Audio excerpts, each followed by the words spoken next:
So nobody wants to give feedback on the classes so far, especially last week.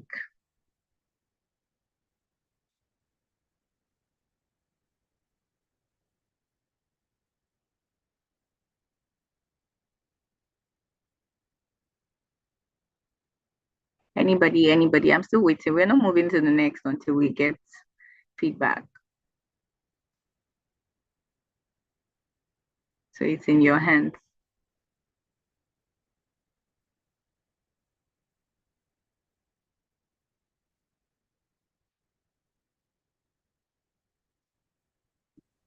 Hello, good morning.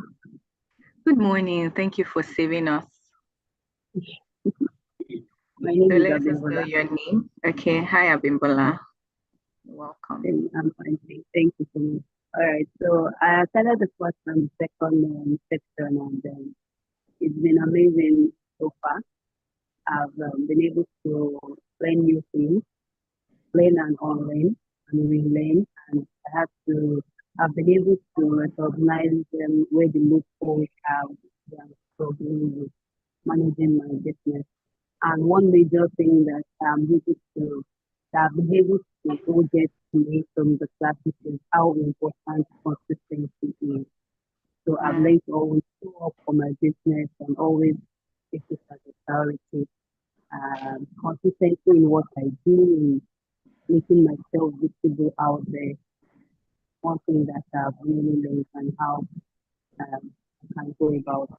So yeah, it's a very, if it's not worthwhile, I won't join again today because I did 24 hours and I'm just came back home and I'm supposed to be sleeping. So I'm joining the program because it is worthwhile.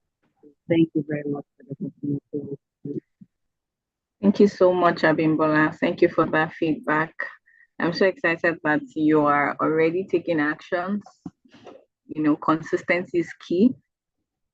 A lot of people attend events like this or webinars like this every now and then, but putting all you've learned to action and then being consistent is what really makes a difference.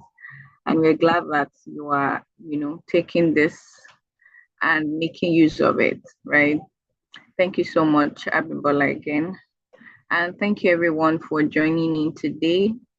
Today's session, we'll be talking about, you know, today's session will be hosted by, or will be, our facilitator for today is Mr. Abayomi Adeomi, and he's a business development and strategy consultant. And, I'm just going to give a brief about who he is and then read his profile, and then we'll have him, speak to us. So Abayomi Adeomi is a visionary leader. He's a seasoned business development and strategic consultant, and he's been recognized for his innovative approach to business growth and effective communication. Abayomi has accumulated experience working seamlessly with small and medium enterprises and big corporations for over a decade, with added skills at clearly conveying complex ideas, whether addressing teams, clients, or stakeholders, ensuring a seamless flow of information. He has a proven track record of profound understanding of analyzing clients' business model and processes, assisting organizations in achieving profitable growth, and playing major roles in consulting projects ranging from design to implementation for renowned enterprises. Abayomi's advisory contributions extend to multiple sectors, including FMCG, agriculture, technology, health, entertainment, and NGOs. He holds advisory positions in several businesses, leveraging his expertise to drive strategic growth and success. He's the founder and director at Global Leadership Institute, Nigeria, a renowned management consulting and human capacity development firm headquartered in Nigeria with operational presence spread over 5 African countries, Europe, Canada, and the United States of America. So his core skills include organizational leadership, effective communication, marketing and communications, business analysis, strategy development, research, training, and public speaking. Now, I want us all to know that the more reason why we get to read all of this is, apart from letting you know we're speaking to you, you should, so you know what to expect, you know how to open up your mind and your heart, and also to have your questions prepared, because if I believe that, being in the same space with someone who has, such advisory capabilities would spur you to, put your questions down for when the Q&A session is up. So I'm so excited. I'm so glad to, welcome Mr. Abayomi Adeomi, and I know he's here with us. Thank you very much for joining in, and thank you very much for being here to speak to us. And we are confident that this session is going to be an amazing one. You're welcome, sir. The mic is yours. Yeah, thank you. Can you hear me? Yes, loud and clear, sir. Oh, yeah. Good afternoon, everyone. Thank you so much for having me. And my sincere apology for the slight postponements. Hopefully, we'll get to have an interesting time together today. So, good morning, everyone. It's afternoon already. Good afternoon, everyone. Welcome to this class. And as much as possible, I tell people, most of the classes I am opportune to lead. I am going to be facilitating a learning experience. I am not going to be teaching you like a classroom teaching, because I believe many people here have already gone through that. What we really want to do, because it's more important that we get the right questions that can propel the right answers for us. What we want to do today is to help us get the right answers, to get the right questions together. So it's going to be a lot of engagement, going to be a lot of back and forth. So like the moderator rightly said, I want us to be open, let us open our mind in terms of be open to learning, unlearning, and relearning. As much as possible, I hope that we'll have a wonderful time together. So I'm going to be talking on financial planning for SMEs, and 4 things that will include there are financial planning, pricing strategy, and funding for your business. So just before I go on, I want us to start introducing ourselves in the chat box. Start introducing yourself. And 3 things I want to know. I'm going to randomly just pick people. Is your name, the business you run, and what's unique about your business. So those 3 things, let's start putting it in the chat box. I'm going to randomly pick people. And also, the most engaging, the top 3 people in this class that engages the most, I have something for them at the end of the class. So that being said, let's get right into the meat of the matter. Like she rightly said, my name is Abayomi Adeomi, and I'm a management consultant. I'm a management consultant with over a decade experience. As much as possible, I've been able to work with a few companies to understand how they do and also help them in their growth journey. So this is what we want to do in this class. At least 50% of what we'll be doing in this class is correcting wrong impressions and definitions. Because a wrong definition will create a false perception, while false perception will create false expectations, and false expectation produce ineffectual action. And when you have ineffectual action, it will hamper your business growth and performance. So this class, like I said earlier on, it's a class where we just want to be able to understand important concepts that you're going to use in your business. I'm not going to take too much of our time. I want to give a lot of time for interaction. So note down anything that you think you want to ask questions about, any feedback you want to get. And also you can use it as an opportunity for a free consultancy. I will try as much as possible to attend to people I can while on this call. So over the next few minutes, we're going to be talking on financial planning essentials, pricing strategies that work, funding options for you as a Nigerian SME, and then we'll have practical takeaways and question and answer. What are the learning objectives? What are we here to do? The first one, we want to understand the fundamentals of financial planning. And here you're going to gain a solid grasp of key financial planning elements and how to use them to make smart business decisions. You'll also be able to apply right pricing strategies for market success, identify and track your business costs effectively, calculate and use break-even analysis, and explore funding options, realistic funding options. How many of us want to get funded? Let me hear in the comment section. How many of you want to get funded? I want to see our comment. I'm waiting for it. How many of us want to get funded?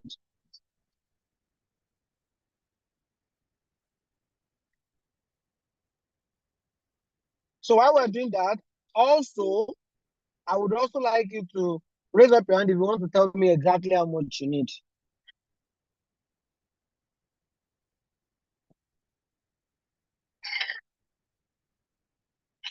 I need funding. Oh, I want to get funded.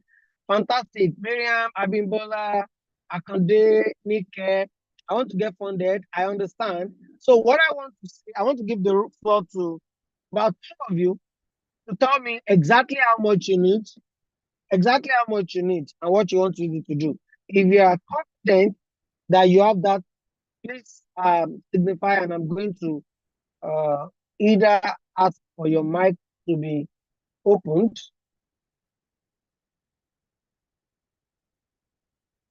Okay, Emmanuel, please unmute your mic. I don't think I can unmute you here. Yeah, okay. Thank you very much, sir. Okay, do you want me just to mention the amount I need?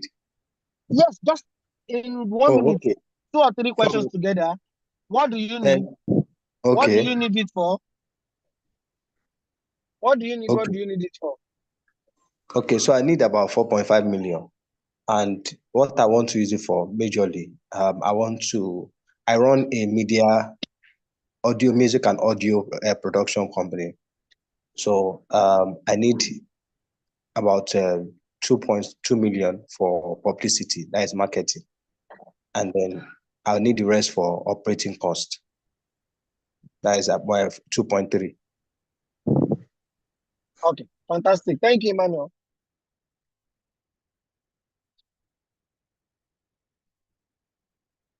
Who else would like to talk? Okay, I can see Ngozi. I can do blessing. Yeah, good afternoon, sir. Okay, let me hear from you too. What do you do? I think I forgot to ask him. Emmanuel already told me. So, what do you do? How much do you need? And what are you going to use it for?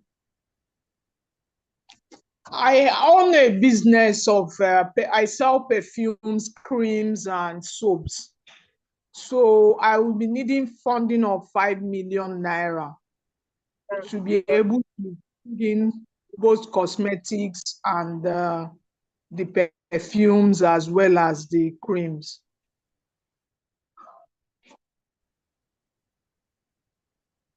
Can you hear me?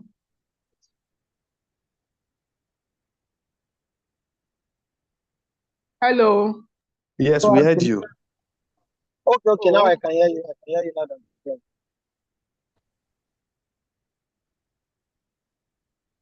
So I'm listening. You said, please go over your introduction again and watch it.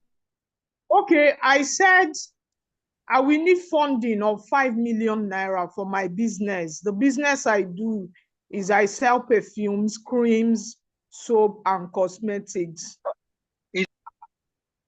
So how do you intend to spend that money? Each department, like the perfume section, is to buy more perfumes, because what I started with is just minor because I couldn't afford much. So it's to buy more stock. That's what you need the money for. Yes, yes. Okay, fantastic. So I see every other person also who commented in the comment section. So I'll get back to it. So, but let's go ahead. Let's get started. So, what is a business? Because if you don't understand a business, it's going to be very difficult for you to understand how to plan financially for your business and how to secure funding. So, what is a business? Just like this.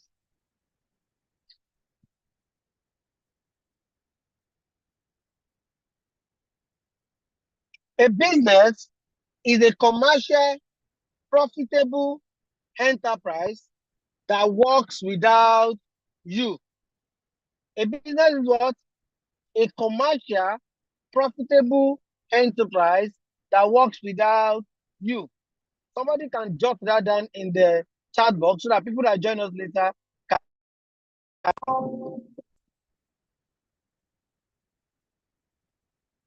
What is a business? It's a commercial because it is not just enough to run a business.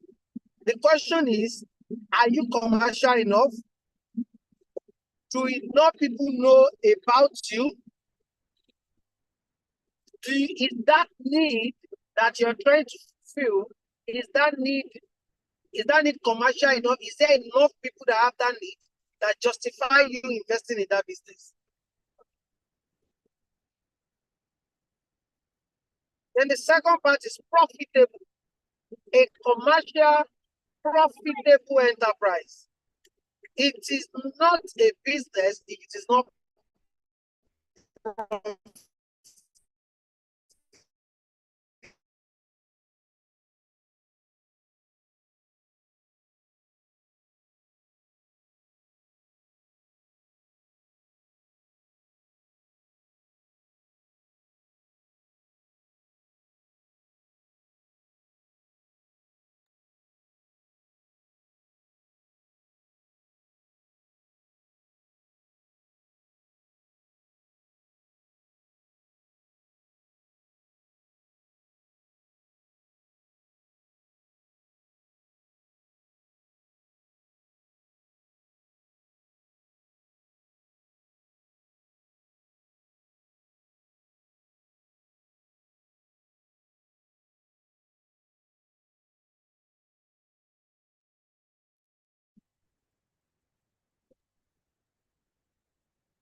Okay, I think we lost.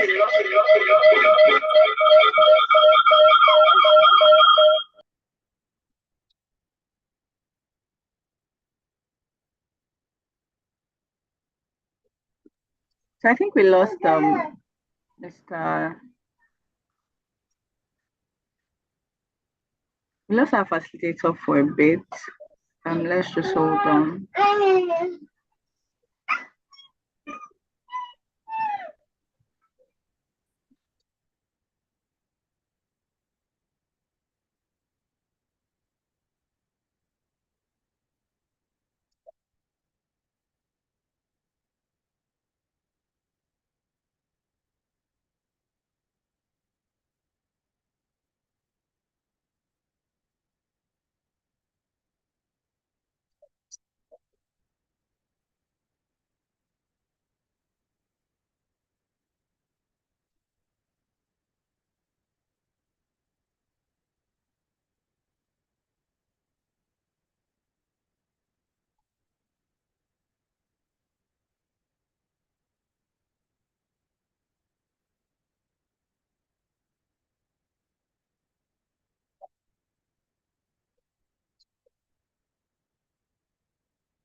Thank you for dropping the definition of a business, Mary. So I think other people that also want to describe their businesses and also what they need funding for can still put it in the chat.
Hello.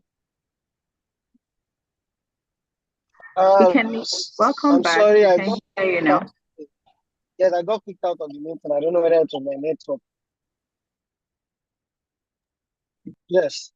So I was talking about um, a business being a commercial, profitable enterprise that works without you. And I know that I stopped that explaining that you don't have a business until you have created a system that makes it work without you.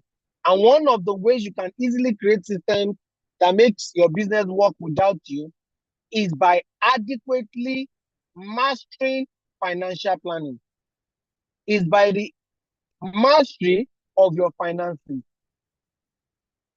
Now, how do you master your finances?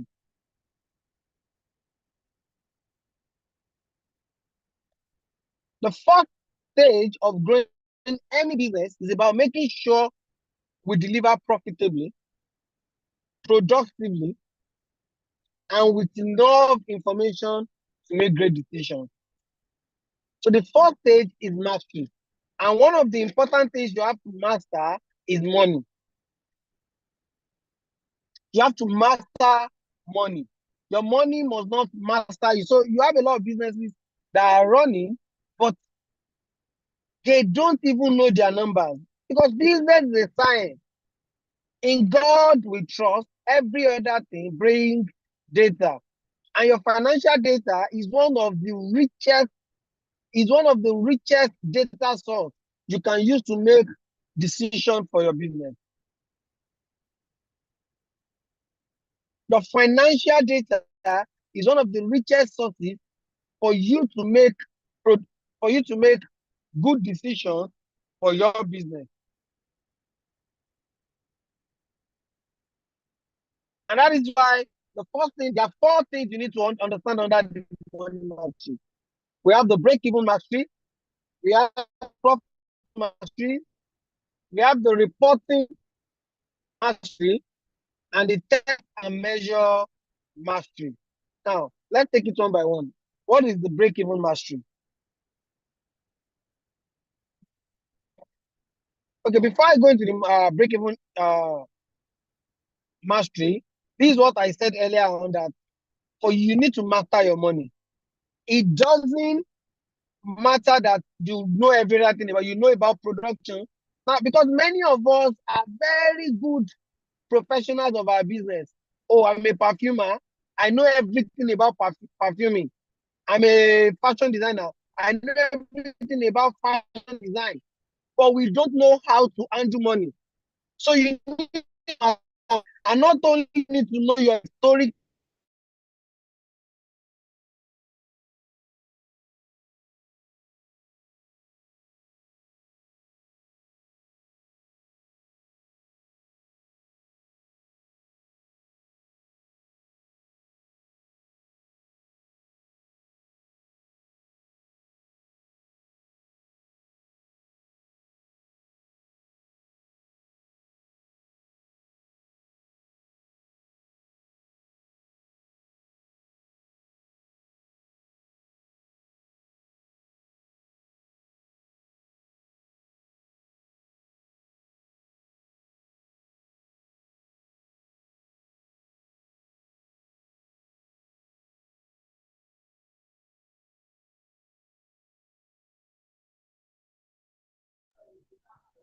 Looks like we've lost Mr. Diomi again. I'd like for us to exercise some patience, please.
Hi everyone.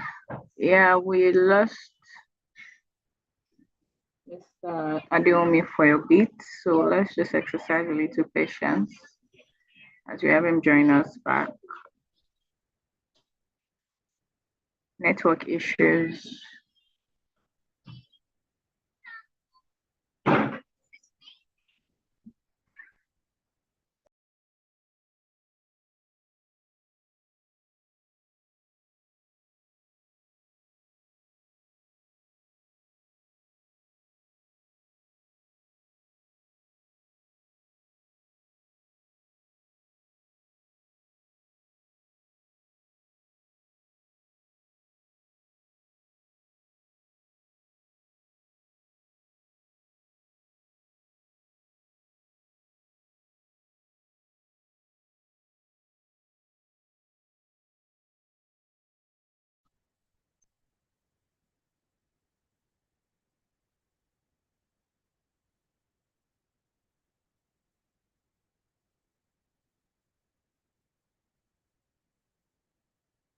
Hello?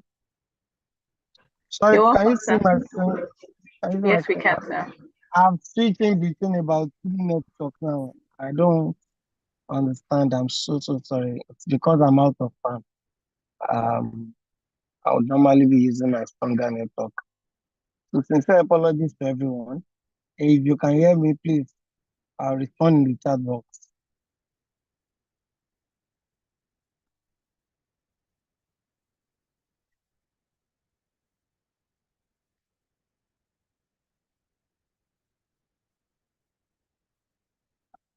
Okay, thank you. Thank you, Yemisi. Thank you, Blessing. So, break-even mastery. How many of us have heard of this word that cash flow is king? Cash flow is king. And why they say that is not because you just want cash to be flowing.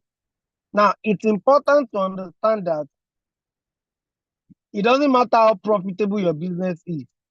And that's why this break-even mastery is coming first. It doesn't matter how profitable your business is. If you cannot meet your basic cost, your fixed cost on a monthly basis, you're going to be in hot soup. Your business cannot last long. And that's why the first thing you need to know about your business is, what is my break even? And that is saying, how much must I make on a monthly basis for me to still remain in business? How do you calculate this? Break even point can be calculated using your fixed cost divided by your profit margin. Your fixed cost divided by your profit margin. So what goes into your fixed cost? Fixed cost is talking about what are the things that whether you make money or not, these are costs you incur on a daily basis, right? You might pay rent once, but it is actually billed on a monthly basis. You might pay it once, we pay it once, but you have to bill it monthly. Another thing is because it's your utility, light. Now, depending on the kind of business you run, salary is also fixed cost salary. If you cannot pay the salary of your staff for 1 month, 2 months, they will leave. So you need to understand how many customers, how many sales, or how much must I make per day or even per month in order to break even. How much is the break even point? How many of us know it? Share your break even point with me in the chat box. Do you know your break even point? You need to understand your break even point.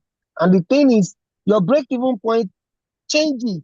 The more you add operational cost on your business, the more your break even goes up. So you can't use the break even of last year to calculate your break even this year.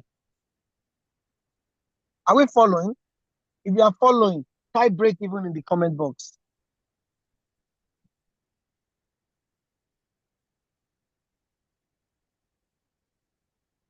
Type break even if you can hear me. I'm still waiting.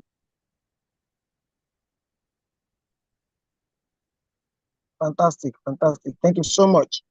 So you need to know your break even point. You need to be able to calculate it and also track it as it changes. The next thing is profit margin. Now, immediately after break even, the next thing is profit margin, because your profit margin is directly linked to your break even in itself.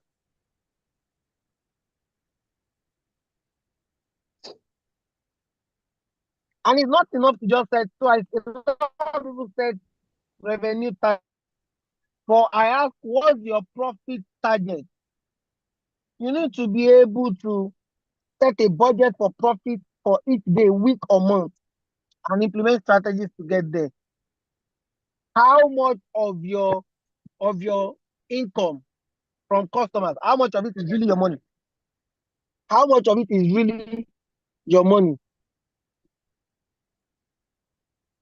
Then when you understand how much of this is your money, you can start implementing different strategies to increase your profitability.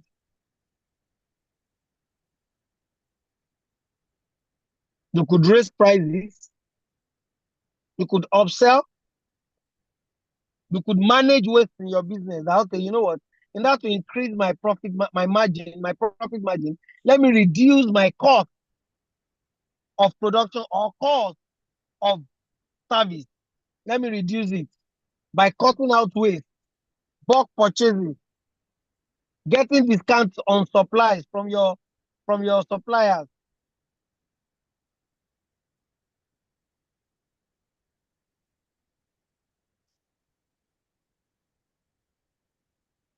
Profit margin. You need to master your profitability as a business.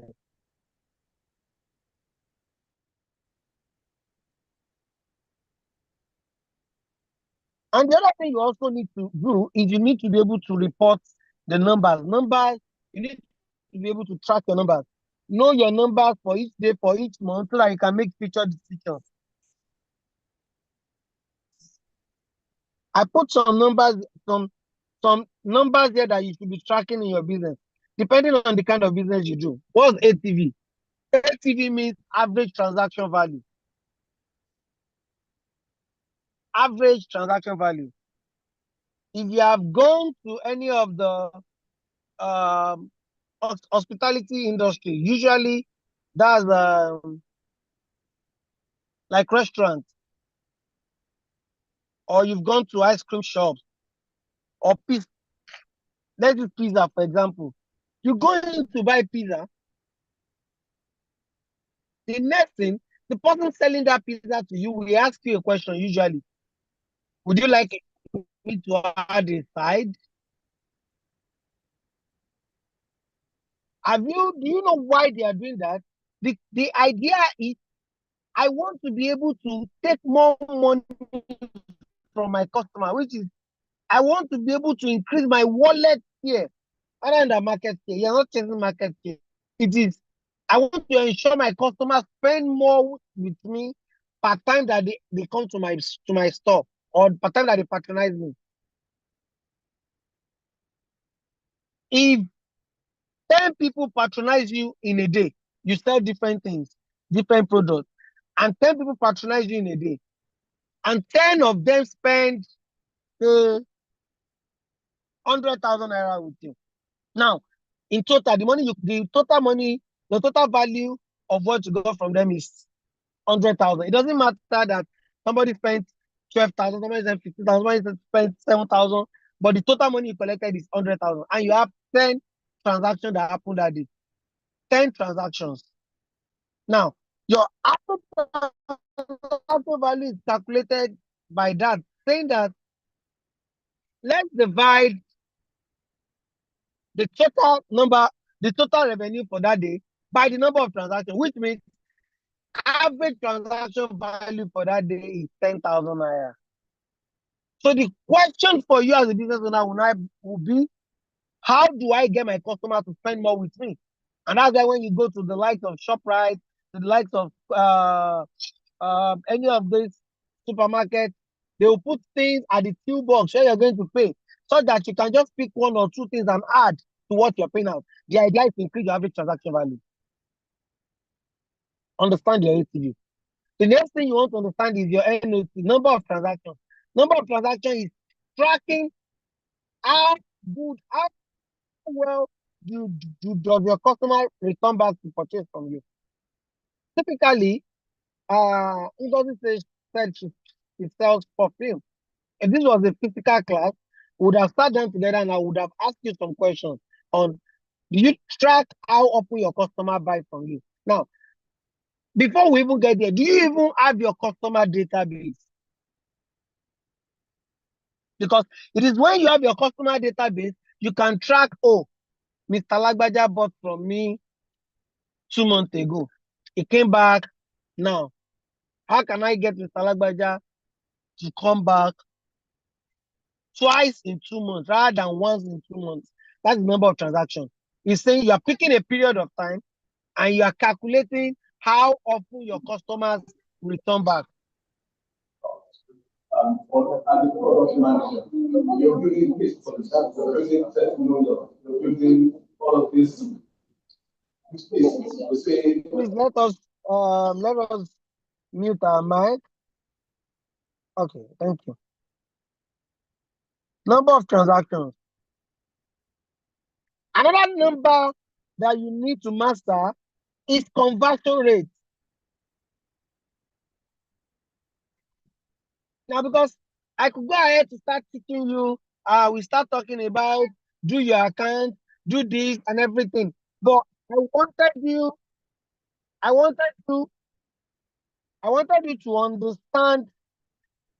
I want you to understand how you get to that place, because you cannot start doing accounting for money before if you don't understand the numbers that make up that money. So I've talked about ATV, NOT. The next one is conversion rate. Conversion rate is calculating in a month how many people made inquiry about my business or I spoke to. Let's say 65 inquiries on Instagram, 25 inquiries on WhatsApp, and 10 calls. In total, there was 100 inquiries. Let's say if you have a physical store, maybe another 20. That means there's 120 inquiries. But let's just sum it up to 100 inquiries in a month about your business. Those are serious leads. At the end of the month, you can now calculate how many of them end up doing business with you, purchasing from you, buying from you. Now, if at the end of the day, out of those 100, 30 people did business with you, that means your conversion rate is 30%. Why do you need to track this number? Because if you understand your conversion rate, you will know what you need to do to increase it in order to increase your revenue. Another number you need to track is customer acquisition cost. Customer acquisition cost is how many of us know that we buy customers? We buy customers. So the question is, how much does it cost you to buy customers? How do you get that?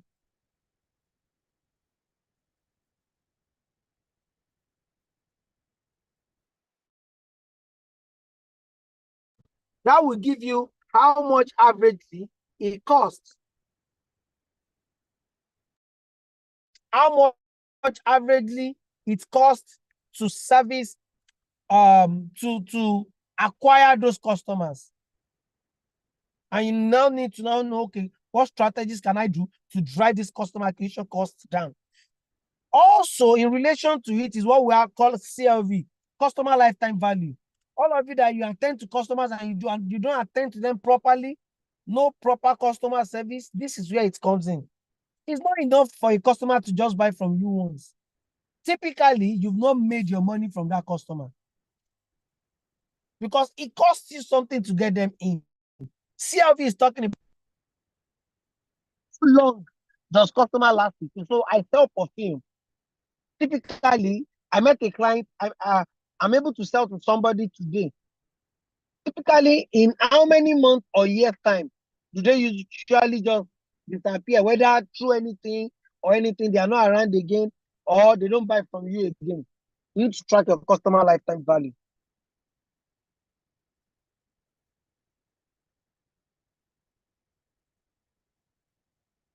You can predict your future profit and you can predict your finances by measuring all these key performance indices I've just explained.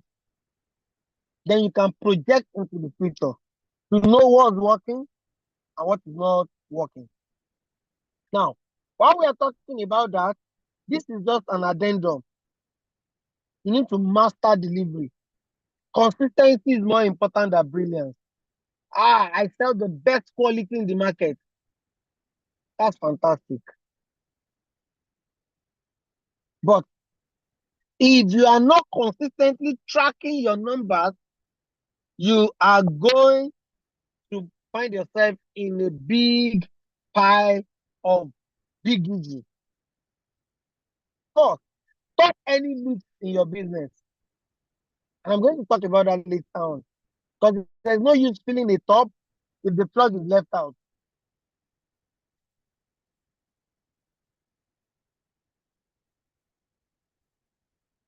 I'm going to talk about this later on, but for now, you can look at it, take a screenshot of it. This is your business by the important numbers. Some of them are already mentioned earlier on. I will explain it later on.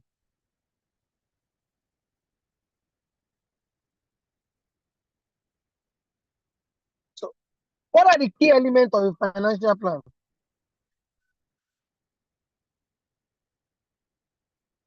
You need to understand your cost structure, your cash flow, your P&L. I mentioned break-even before, I mentioned profitability, but I'm just giving you key elements of a financial plan you need to know. You need to also have a revenue. You need to have a revenue data and revenue projection. I'm going to explain each of them. What's tracking revenue is easy for everybody because you know what? You just look at how much I make, how many customers bought from me. Now, cost structure is where there's a lot of problems. Many businesses don't capture their cost structure very well. So for your business, take a sheet of paper out and identify what are the necessary costs, like core costs you have to make for your business to be a business. Write down there. Because there are two kinds of costs. There's a fixed cost and variable cost. The fixed cost is what I explained earlier. What are the things that, whether you make money or not, you have to do in your business? That's your fixed cost. The variable costs are the costs that are associated with production or service delivery, which means the more production you do, the more the cost go up. That's why it's called variable. It is highly dependent on the number of customers you serve. Take a sheet of paper, break it into two, list your fixed cost on one part,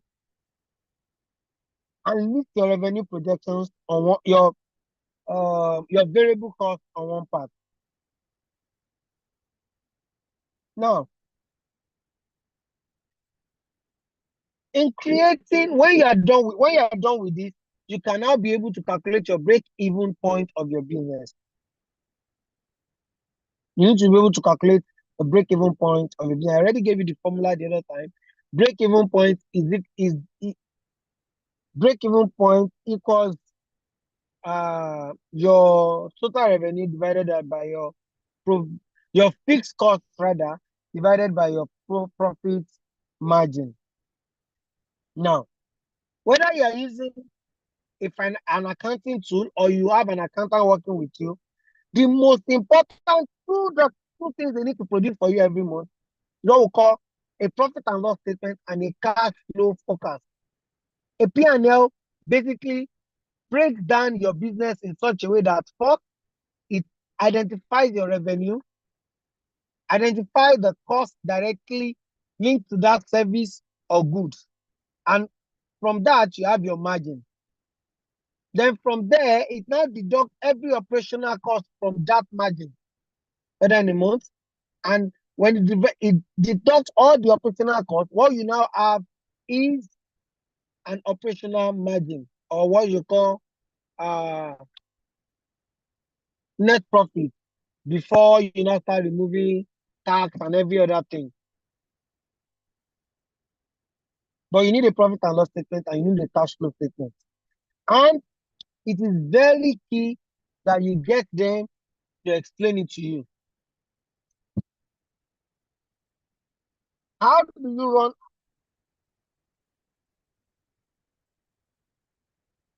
Oh, you want me to take CSA again? Customer acquisition cost. Sorry. So, how many of you run a customer? How many of you run? How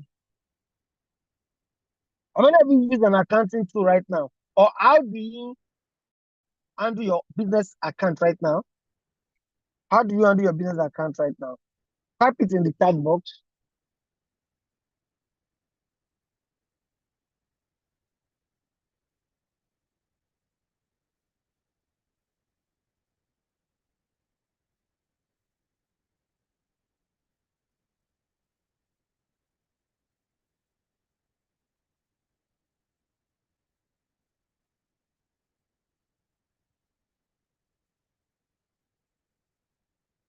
Please set Excel sheet.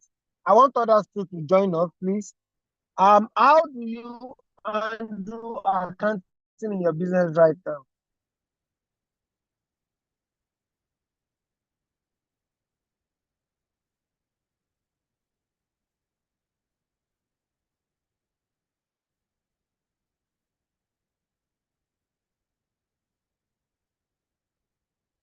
Google Sheet, Excel sheet. I'm still seeing Google Sheet. I want to get more people to be able to share with us.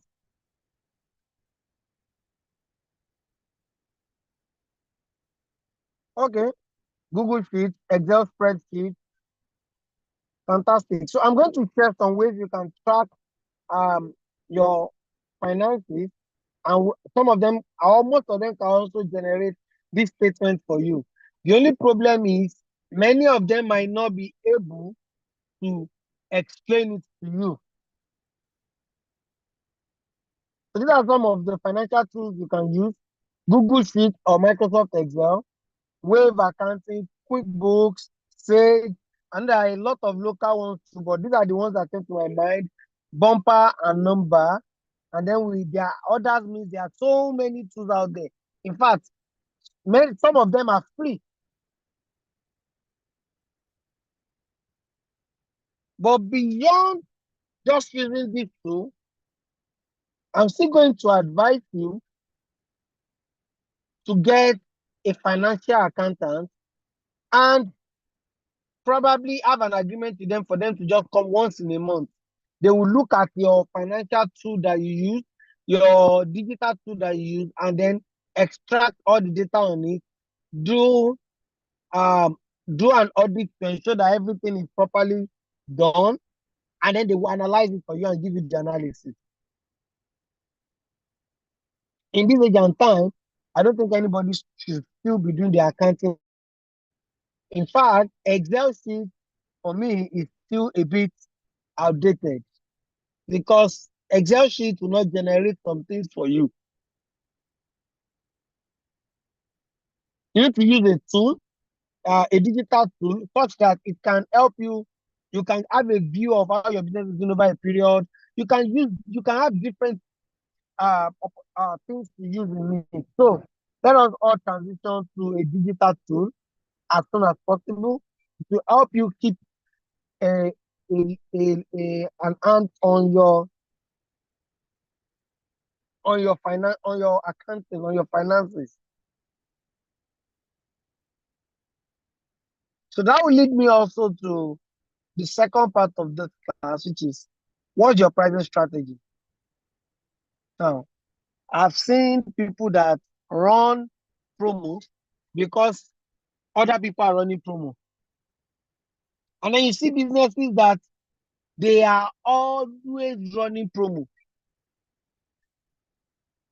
They are always running promo. And then you start wondering, how do you balance your books? Now, your pricing strategy doesn't have to always rely on discounts. In fact, discount is just a marketing tactics that should be used, that should not be used too frequently. There are about 4 different types of pricing strategy. We could have more. We have cost plus pricing. We have value-based pricing. And we have penetration pricing.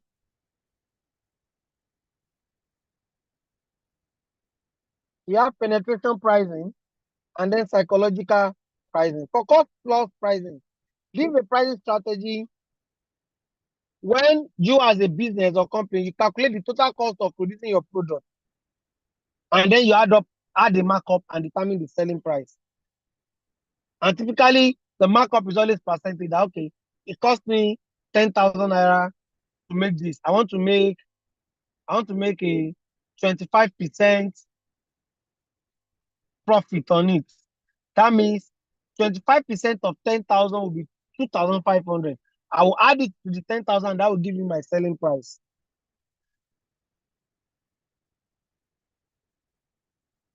So advantages of this is it is simple to calculate, it's straightforward, it ensures profitability. Like there's no way you can run at a loss on cost plus pricing because you are just marking up whatever the cost is, I'll mark it up and sell it. Now, but the disadvantages of this is that it ignores your market demand. It doesn't take into account competition. It doesn't take into account the demand in the market or supply in the market. And sometimes it makes your pricing not reflective of the industry you are playing in. So you are either too high or too low. Another thing also is this does not always align for values such like brand value. Because all you are just doing is I'm marking up how much. It doesn't also uh, account for sweat equity. You are always just it's 100,000. Let me just make 10% on it. That's 110. You are doing like a middleman who is just buying from someone and selling to someone.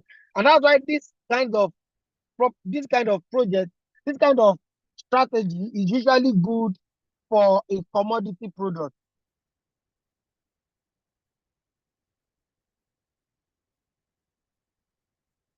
It's usually good for a commodity product. Now, the next one is value-based pricing. Now, this is a customer-centric approach. It is where you are using the price of the product is determined by the perceived value to the customer. And usually this works for luxury items, things that are in high demand but limited supply in the market. Because the key principles there are customer perceived value, the outcome and benefit for them, and their willingness to pay for it. So this kind of pricing strategy means you are not selling the features of your product. You are just focusing on the value that it brings to your customer, the benefit it brings to them. That's what you are selling on. And you are selling based on that value.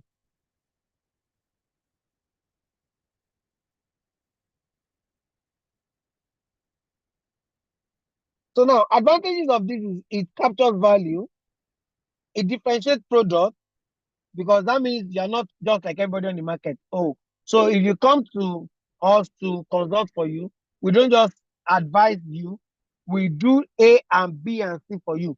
Oh, if you come and buy perfume for us, that's why our perfume is not being sold like what everybody is selling in the market. We don't just sell perfume to you. We do a consultation for to understand your body type, your preferences, the kind of things that you react to, and then we formulate specially for you. That kind of thing cannot just be based on markup.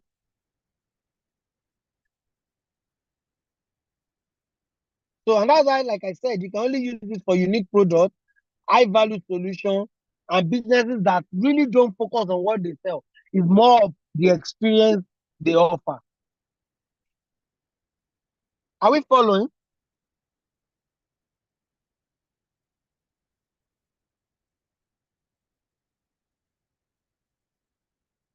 Are we following? Yes, What have you gotten so far? Let me know. Do you understand cost plus? We've talked about value plus, value based. So let's talk about penetration pricing. And usually this is a market entry strategy. And if you don't have a huge war chest, it's typically not what I will advise. Because the problem with this is sometimes and most times, especially when it's a service, if it's a product, you might be able to get away with it. That, oh, let me enter the market with a low price. I will mark lower than what everybody. If everybody usually they are enjoying 30% margin, I will do my own at 20% margin and I will sell so that people can know my brand. But if what you offer is service, then there's a danger, which is the moment you offer that low initial price, it's going to be difficult for you to break out of it because people are going to associate you with that price. And the moment you try to move away from it, to be like, what's happening to this lady? What's happening to this guy? You're feeling yourself. You got to buy from you. We'll go to somebody else. And also, when it comes to service, there will always be somebody that will offer it cheaper. What did I say? There will always be somebody that will offer it cheaper. If it's product, typically it's almost impossible to offer cheaper than the market because all of you are usually buying it from the same place, except they have a large war chest to take loss for like a period to chase everybody from the market and then get back in. That is what Dangote is doing right now. Penetration pricing is what Dangote is doing. You don't reduce the price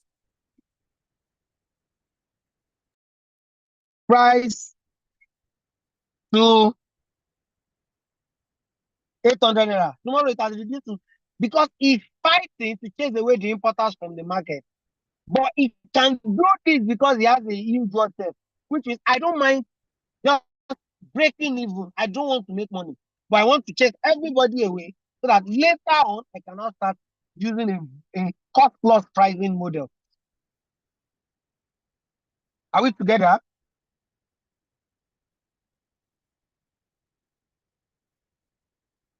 Now, advantages of this, it helps you gain market share, it builds customer base, you can create a buzz, fast market entry, and your sales volume will increase drastically. Disadvantages include low profit margin, and it can also result into a price war. You reduce your price, your competitor reduce their price, you reduce your price, competitor reduce their price. It has no ending. And also, like I said, it makes your brand perception to be towards that low product market. So unless you are selling a product, I would typically not advise this for services. Are we still together? And the last one is what we call psychological pricing. What psychological pricing? Is a pricing strategy that takes advantage of the way customers perceive prices and make purchasing decisions. And that you can now use different techniques to influence their perception and improve your sales.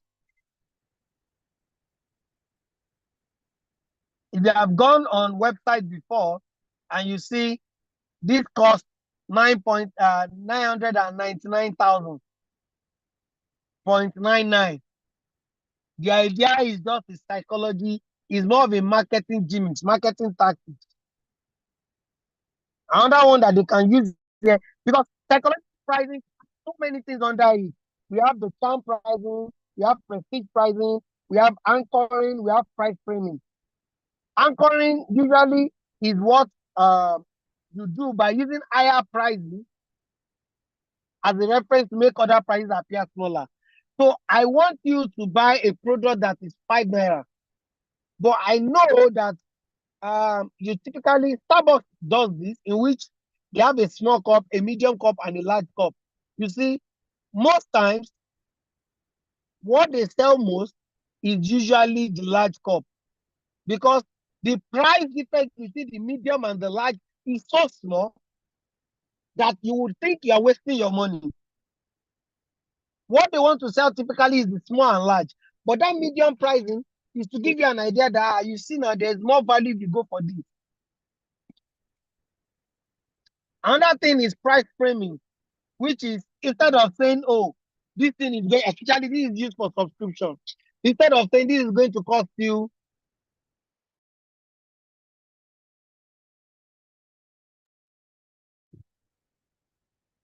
365,000 naira, I could say this will cost you 1 naira per day.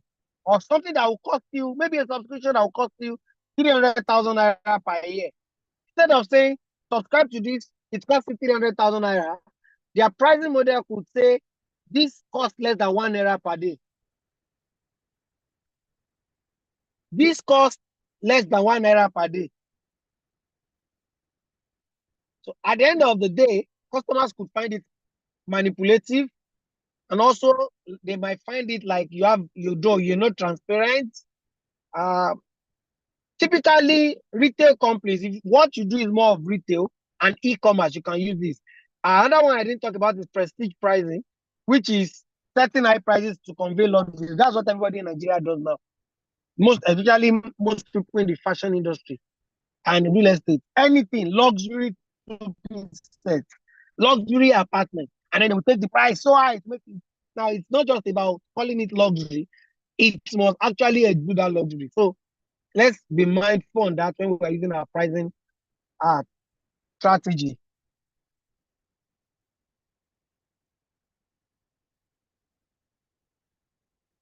Can we still hear me?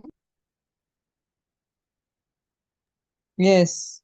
Yes, sir. Okay, fantastic. Yes, sir. Now, what are the common pricing mistakes? I'm going to rush through this. You can take a screenshot of it. Undervaluing your product. So that's why if you are selling products, I will advise that just do cost plus pricing to start with. And the more your business grows and you build a brand, you've created a brand equity in the market, you can now go towards value-based pricing. If what you do is services, I will advise you that you do tiered pricing. Productify your services. Rather than say, I offer these services, I offer cleaning services, create packaging, premium, standard, and gold packaging, and make sure that they can see all tiered pricing and put a price around it. That way they can say, oh, is it cleaning of house that costs this amount? Is it fumigation that costs this? Because you are bundling it together and now productifying it and giving it tiers so that people can feel like they have options. Don't undervalue your product. Don't copy competitors blindly. Now, you don't know. People do businesses for different reasons. I said this at the last strategy class we had with CEOs last 2 weeks at Radisson Blue, that it will shock you that many people, not everybody is doing business because they want to make profit or because they want to solve a solution. Some people run business, and many people right now in Nigeria run business because of ego. What do I mean? They run business because they want to be seen as CEO. They want to collect awards. They want to be the youngest under 30 under 30, 40 under 40. Now, many of them, that business they are running that's not what fund their lifestyles. So they can afford to run promo all through the year.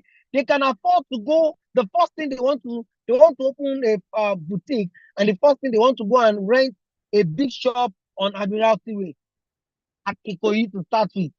They don't have a market. They don't have anybody that knows them, but they want to start with owning a shop.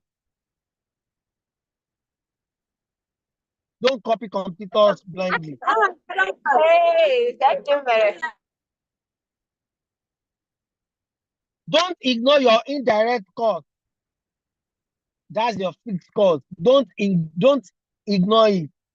And also, another mistake is not reviewing your price regularly. Make sure that your price is reflective of the market. Don't out of I want to remain in business, continue to run at a loss. I just broke down some of the things you can use to understand your cost. We have fixed costs, your rent, your salary, your probably internet is important in your company, your internet subscription, your utility, your light and co. Variable cost, raw materials. Hidden cost.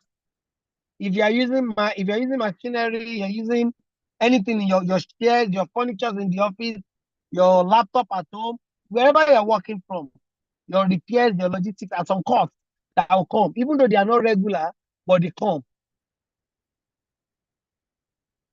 Now, before I go into the last part of my section, so far, talk to me. Okay, thank you, Oluwatoyin. So talk to me, everyone. What have you learned so far in the class? What stood out for you the most in this class? If you want to talk, I will give room to 2 people to share that so that we can start the next. We're going to be able to start the next part of the class separately. Mary, you can unmute. Mary Olalusi. Yeah. Thank you so much for the teaching.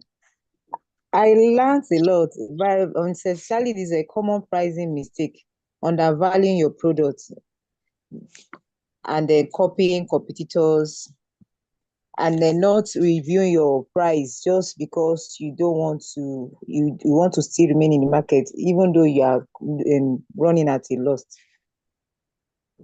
Okay, fantastic, Mary. Thank God that you've learned that. I'm sure that you're going to implement it. Yeah, me see, you have the floor.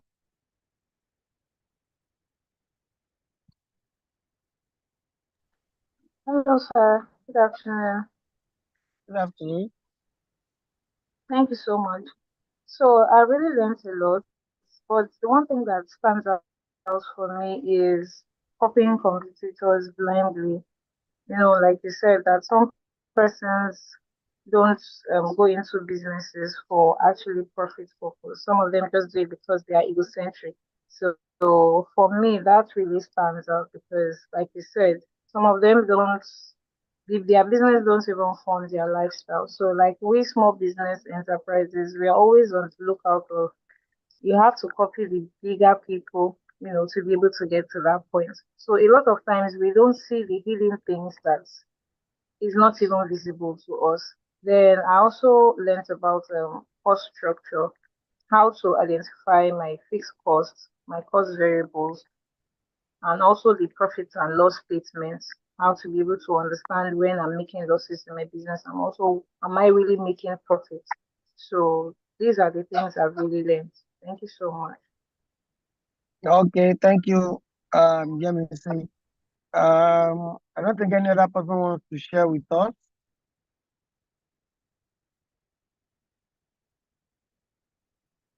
So I'm going to go into funding options.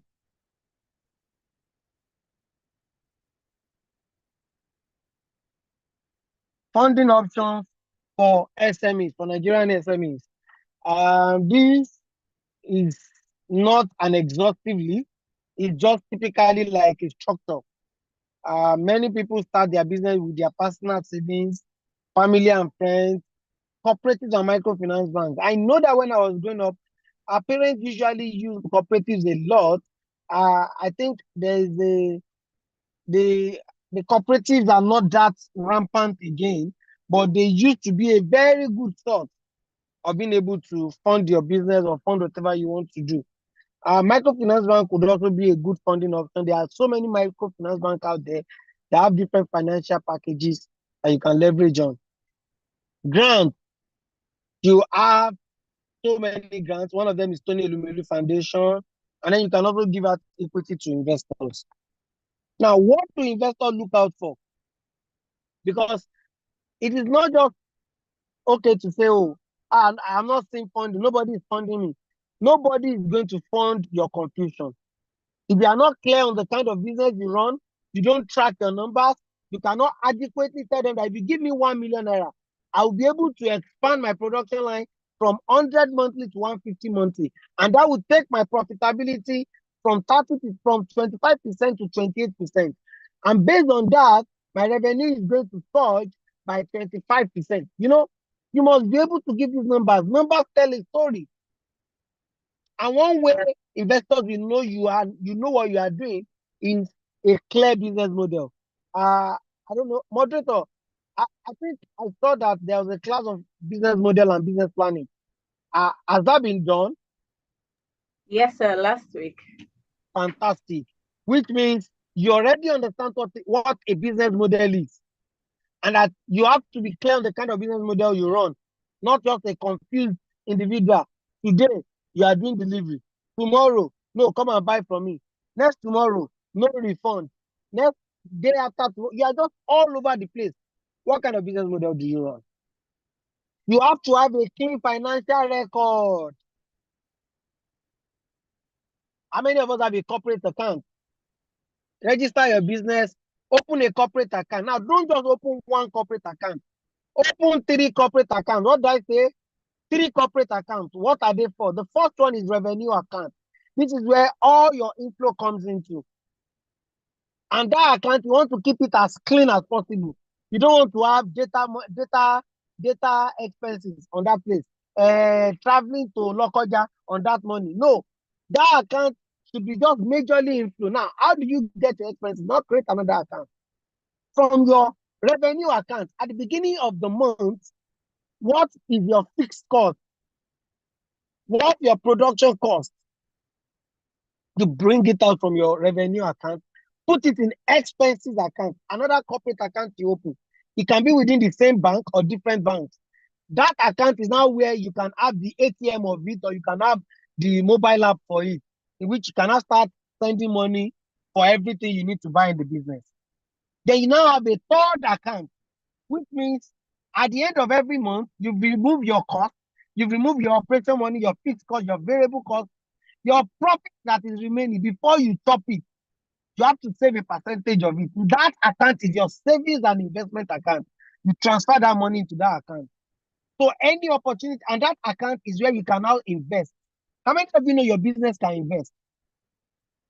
Your business can buy treasury bills. Your business can buy treasury bonds. Why do you think when you register a business, they will tell you that it has become a legal entity? Especially when you do a limited incorporation, limited liability incorporation. You can, it's a legal entity that can buy treasury bills, that can buy bonds, that can own stock and shares of companies. That account is where you will now be using to invest and getting money so that that account will be growing. What do you use the account to do? Opportunity for expansion in your business, opportunity for vertical expansion, horizontal expansion, or even a new industrial expansion entirely.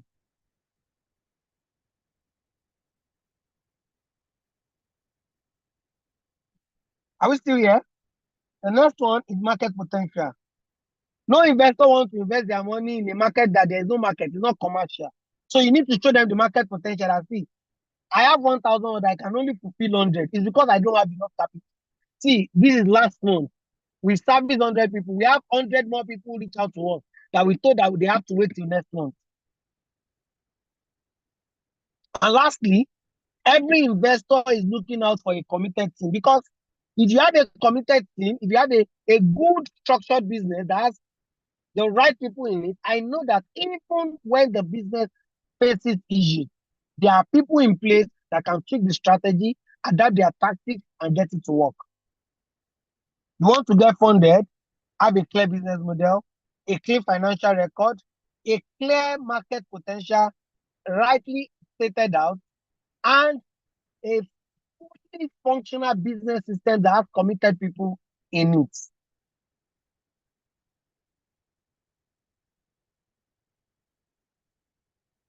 What are the final takeaways from this class? First, start tracking your finances today. Start what? Tracking your finances today. Open an account, get an accounting tool, speak to an accountant for a monthly checkup on your business. Open 3 corporate accounts, like I said, 1 for revenue, 1 for expenses, and 1 for savings.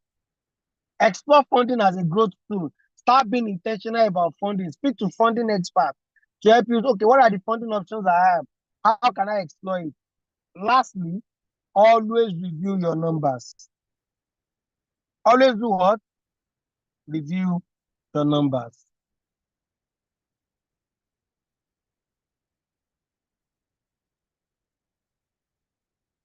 Okay, so moderator, I think I am done. These are just part of my slide that talks about our services, what we do for companies, for businesses. We can help you develop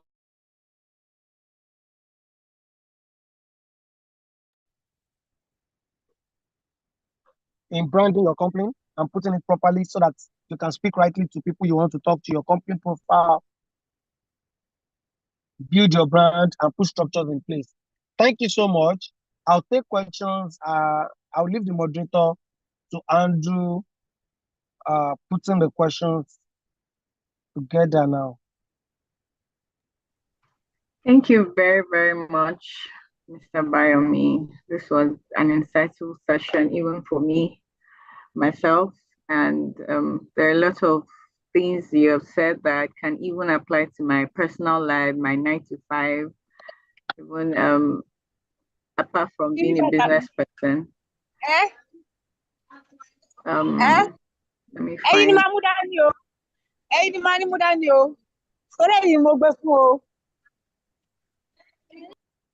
Okay, good. Yeah, sorry about that. Yeah, so if we have any questions, can you drop them in the chat so we can take questions within the next 5 minutes? And then Mr. Bayomi can, take a bit of a break before we come back for the next session. Peace. Please, you have the floor. Okay, good afternoon. Thank you so much for the session. My question is this. So I understand that numbers are very important, but in a situation where you're running the whole business yourself, first off, the definition of business is that it should be able to run without you. But in a situation where you're starting out with your personal funding, you've put all your money in it, and the business cannot run without you. You're the one doing the sewing, the publicity, the customer service, the cleaning, the everything. And there's no time, little or no time to work on the numbers. What do you advise such a person does? Because if you're focusing on numbers, others will not be fulfilled. And if you're focusing on others, the numbers are slacking. I just need to know how to go about it. Thank you. Okay, thank you, Pierce, for your question.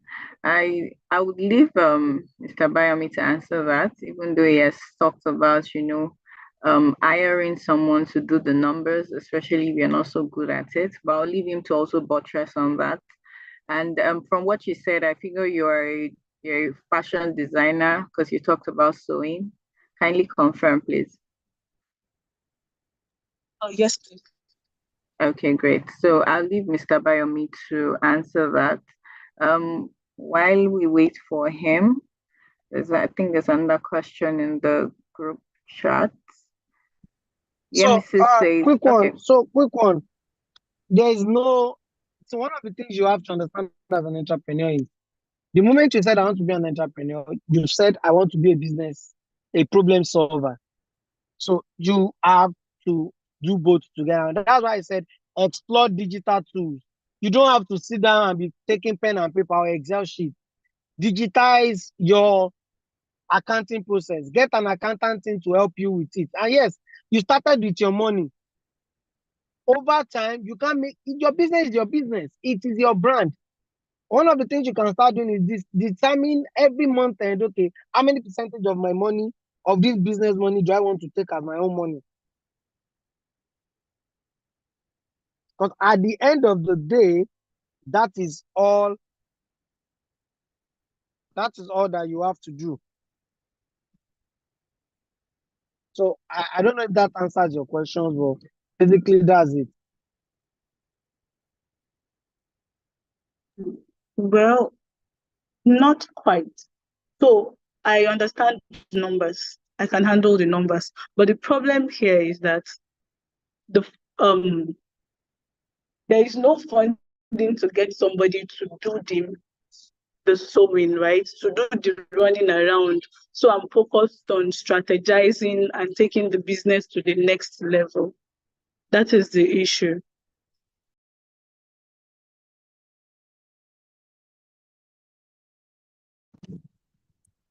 So when you say there's no money to hire, like I said, there are a lot of tools you can explore online to do.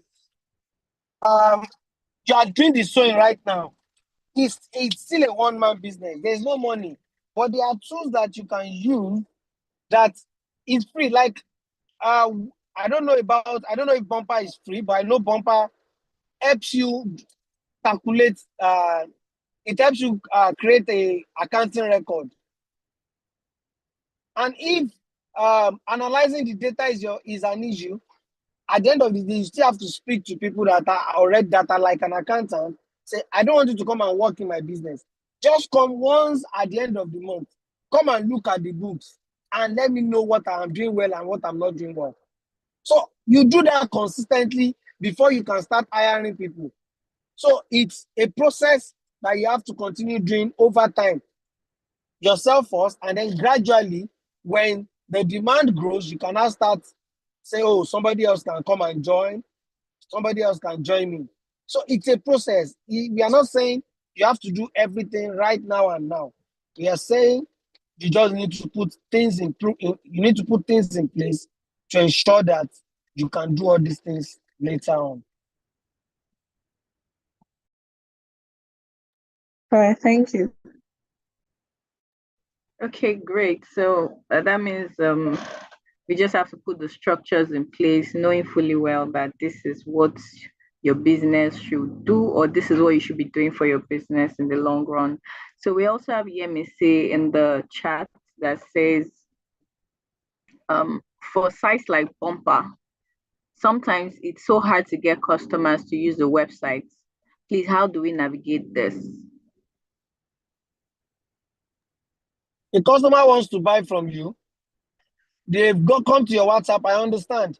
But there are payment, there are links you can use. Oh, you want to buy this? You go and copy that link and give it to them to make the payment.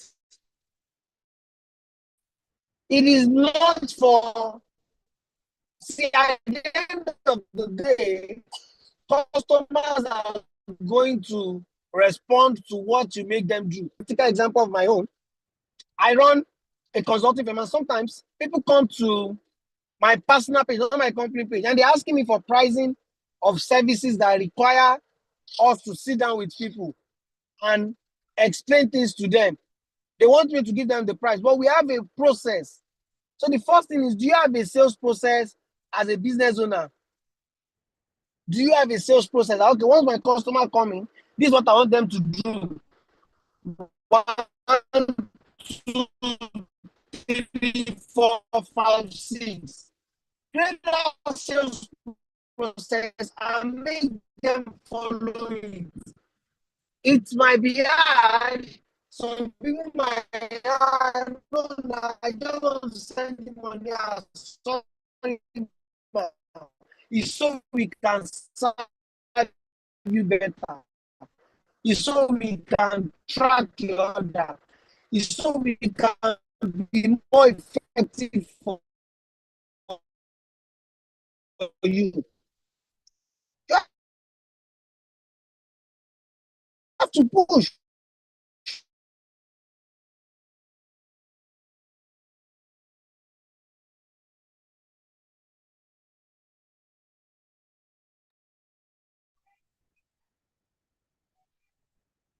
So I think his network is breaking off, and we can't really hear much. But what I could get from what he said was, yes, your customers might want something simple and straightforward, but it's left for you to convince them that it's so you can serve them better, it's so you can track their orders.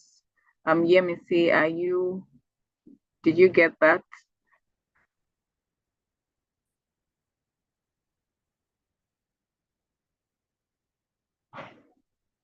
Oh, great. So that's what I could get from what he said. So pending when he gets back on for the next session, I think we can get a cup of water, get a cup of tea, a cup of coffee, a cup of juice, and get comfortable.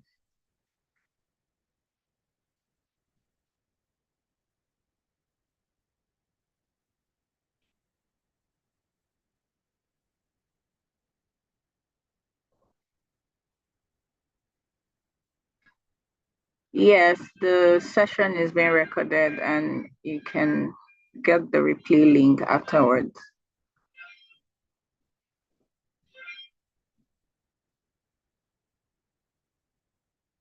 Don't worry, Opeyemi, it's not too late to start.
Okay, so the next session will be on business structuring, compliance. We'll be talking about how you navigate legal requirements and industry regulations while you're structuring your business. So I hope that we are ready, and I'm sure that this session will also be as impactful as the first. Um,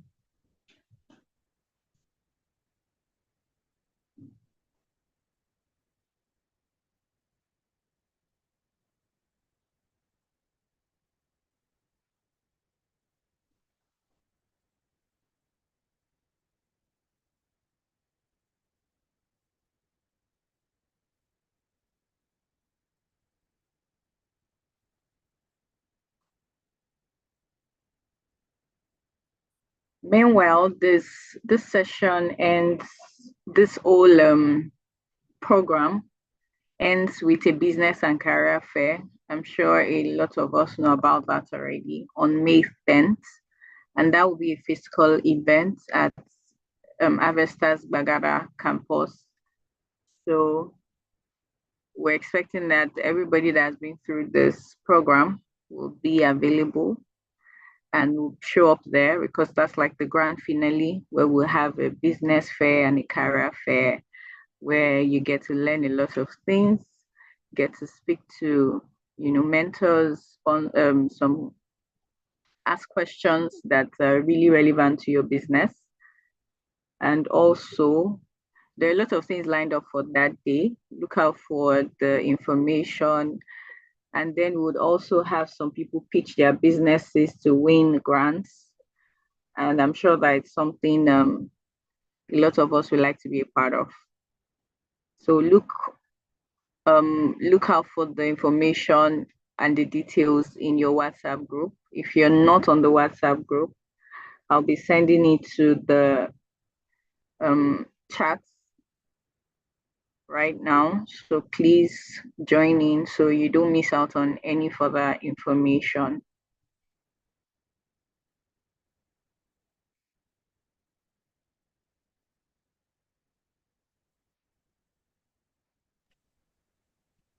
Yeah, hello everyone.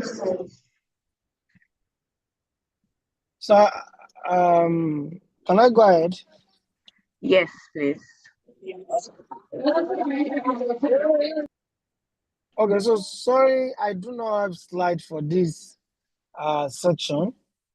I prepared slide for the financial planning intentionally because it's more practical. For this, it's not something that is too what do you call it? It's not too technical. I just want to outline things you need to do, because they say in a city where there is no law, there is no sin.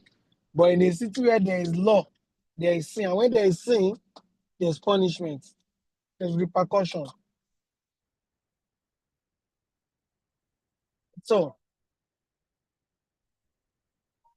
as a business owner, it is very essential, like very, very important for you to understand the regulatory environment in which you are operating in.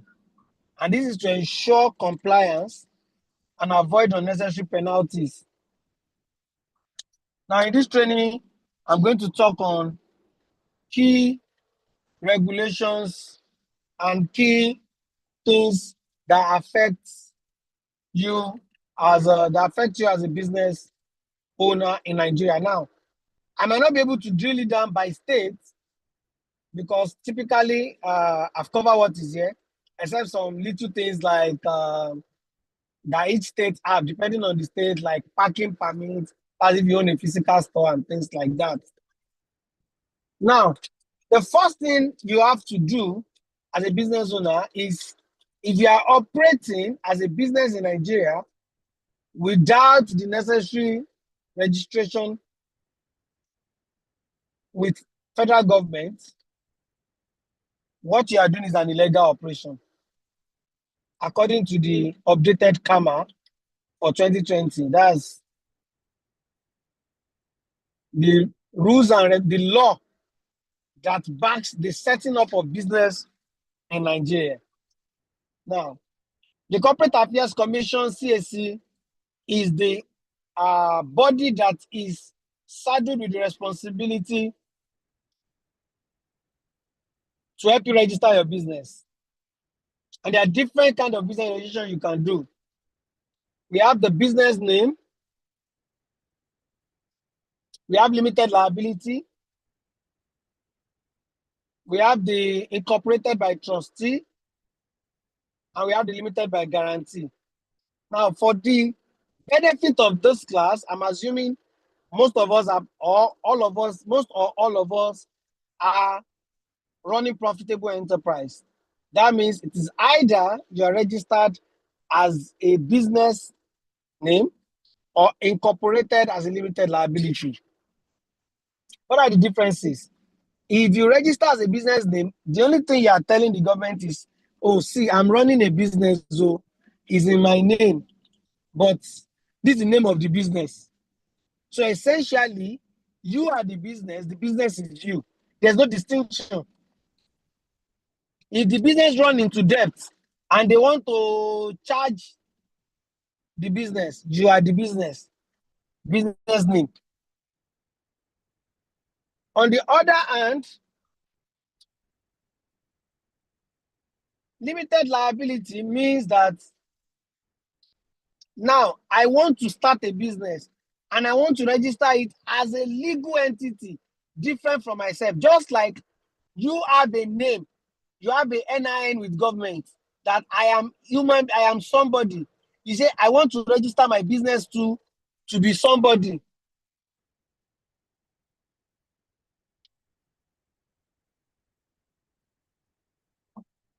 Now, being a legal entity conveys a lot of right on it as a business. And it also, in some cases, it also helps you with the kind of, also, yes, it also helps you with the kind of account you can open with your bank.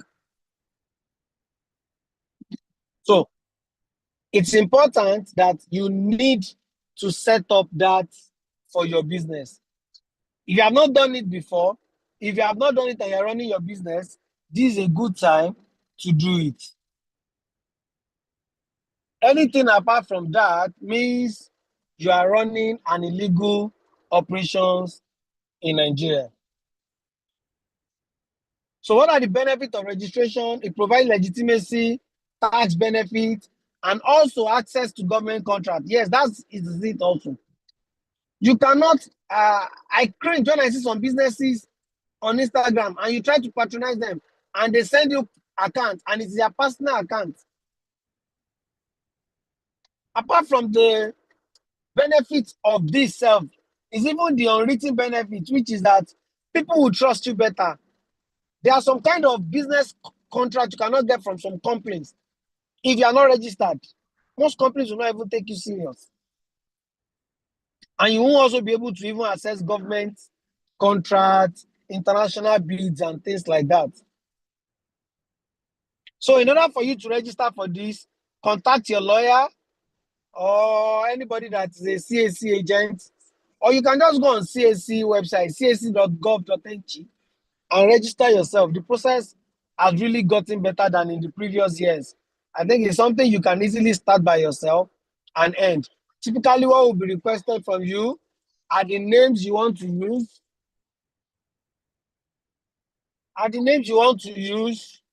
the address of the business, information on the directors,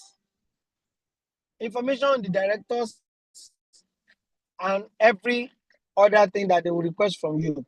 So that's the first thing you need to do as a business owner. Now, if your business is something that requires some special registration and certifications, like if you are doing anything that has to do with food production and packaging, then you need to involve NAFDAC. That's apart from CAC. If you don't have NAFDAC and you are distributing it, you are a criminal. That's what the law says. That's not what I said. Also, if there are professional body that is regulating the industry you're operating in, Like you want to set up an hospital or a pharmacy, there are professional body that regulate it. And also, apart from your registering with CAC, there is another registration you have to do with the Ministry of Health. Also, that goes for financial institutions. You want to set up anything financial, beyond just registering your CAC, you also need to register with CBN, and in some cases with SEC. That's Security Exchanges Commission for Nigeria, SEC. Anything that has to do with trading and investment, you need a SEC registration. Anything that has to do with financial, like banking, microfinance bank, loans, anything like that, you need CBN. So you need to learn about your industry and also understand that beyond registering CAC, you also need to understand what are the other registrations you need for your industry. And also in some cases, the kind of industry you are working in will determine your share capital you can do. The least share capital is 1 million naira share capital. And that's what most people used to register. And that's what most of us know. But if you are doing some certain kind of businesses, it requires an higher share capital, which means your CAC registration money will go up drastically. Like I know for a fact that if you are doing anything that has to do with loan, you have to have a minimum of 20 million share capital. And in some cases, some businesses require 100 million share capital. You need to also understand all these things. Also, immediately after this registration, you need to also do one registration, which is taxation. Once you register your business with CAC, you need to now go to FIRS. FIRS is Federal Inland Revenue Services. They are the body saddled with collecting taxes for Nigeria. Now, you go to FIRS and obtain a TIN. TIN is tax identification number. Tax identification number. And this is what every business has, that tax identification number. And this tax identification number is what you will be using to pay your tax, to process your tax certificate. As much as possible, it's identity of your business as it relates to tax. Now, the three kinds of taxes your companies are going to be paying. Any business setup is going to be paying. If what you have set up is a business name, you'll be paying 2. But if it's a limited liability, you'll be paying 3. The first one is company income tax. Right now, company income tax is 30% of your profit, which means at the end of the year, how much did your business make? Your profit and loss. That's what they will look at. Your profit and loss books. After you deduct all your operational costs and you deduct your money, how much is left? Before you say, this is my profit, government is saying, bring 30% of that money. It is our money. Because you are running business in our country, you are using our infrastructure, even though we know the infrastructures are not all there, but you still have to pay it. Now, that's 30%. And if you register your business today, limited liability, I know that there's an 18-month grace that you will not pay company income tax, which is the first year. And also beyond that, there are also other provisions, depending on the industry you are playing in, for them to give you some tax holiday. Also, there are some certain revenue band limits that if you are not yet there, you will not need to pay a company income tax. Now, these other tax I'm going to mention, whether you are limited liability, corporate business name, you have to pay it. It's called value-added tax, VAT. If you have gone to restaurants before, you've gone to buy things in the supermarket before, and then you see your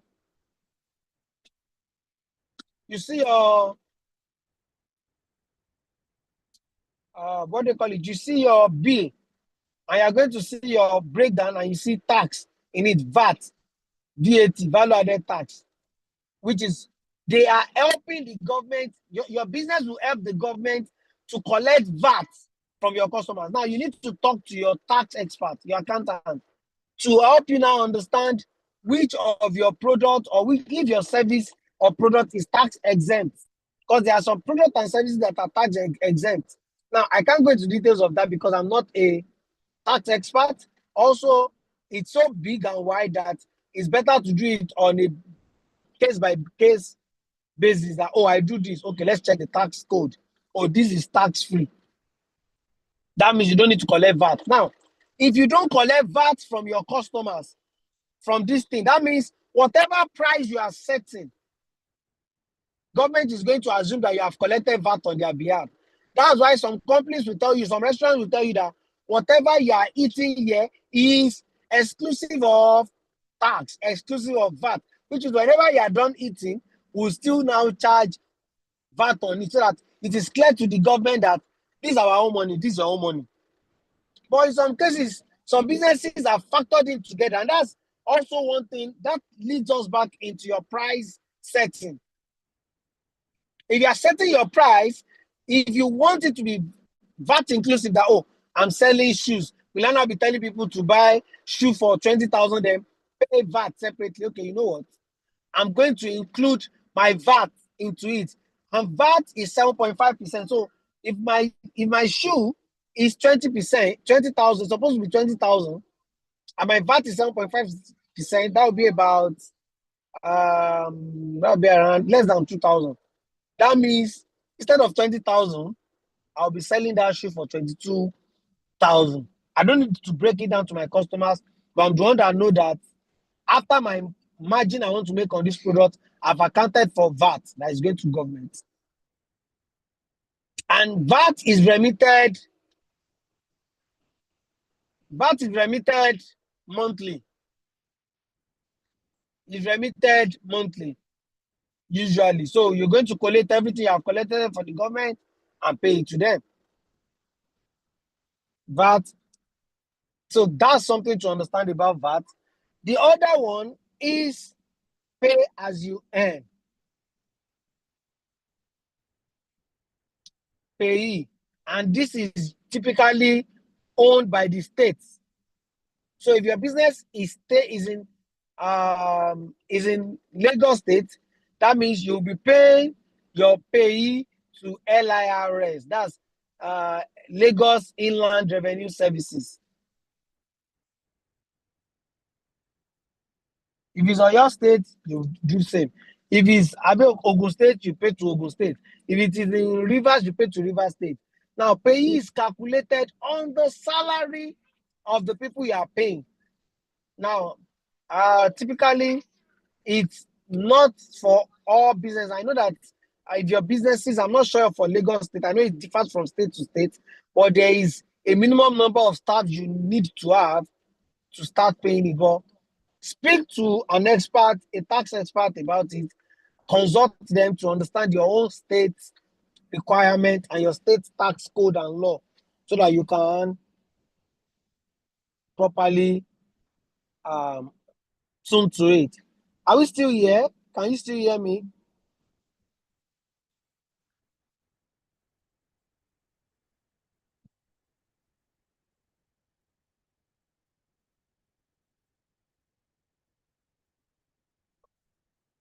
Okay, thank you. So another regulation we're going to talk about is labor laws. Even though this is not usually, how do I put it? It's not usually followed to the letter in Nigeria because of lack of implementation. But if you are going to be a business owner, you should understand the labor law. Employee rights. What are the employee rights? This is not an exhaustive list. The first one, minimum wage. What's the new minimum wage for Nigeria? The minimum wage for Nigeria now, I think, is 70,000 naira. You cannot pay your staff below the minimum wage. It is criminal, even though we know people do it.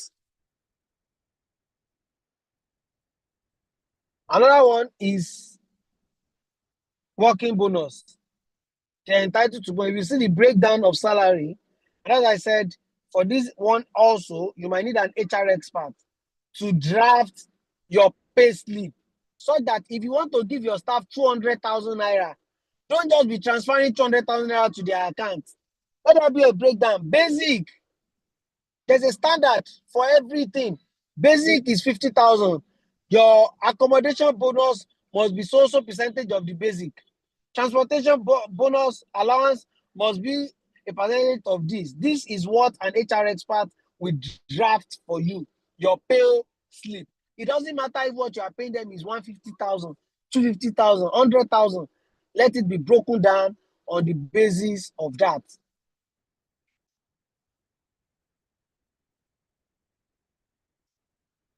Also, they are entitled to leave benefits.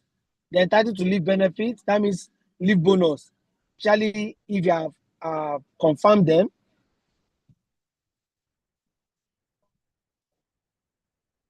Now, these are the things you need to do for your employee also. Apart from all these things, you are mandated to register them with PENCOM. That's Nigerian Pension Commission. So that their pension is being sorted. And pension is usually contributory from both the salary of the staff and from the company too.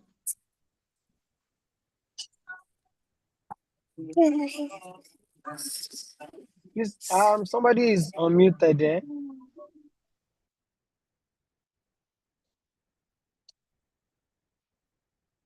Also, another thing they are entitled to is contributing to their health insurance. So you should get them an health insurance. And some people are feeling like, all these on just how much am I making? Now, all these things are not, we are not asking you to do it now. What I'm saying is you need to plan for it. Because if you don't know that something is right, there is no way you will even attempt to do it. The idea is to grow your business properly, grow your business to become an organization that can offer all this. Other regulations is that you have to comply with. One of it is Standard Organization of Nigeria. If you are importing anything from outside the country and what you do is importing and selling, you need to get an SON number for it. If you don't do that, it's illegal. They can seize your goods. And if you are producing something, you are manufacturing also, you can get an SON for it. Apart from the fact that it is the legal thing to do, it also gives you bragging right as an entrepreneur that say, oh, you know what, we are certified by SON. If for your own is NAFDAC, you need to get NAFDAC registration.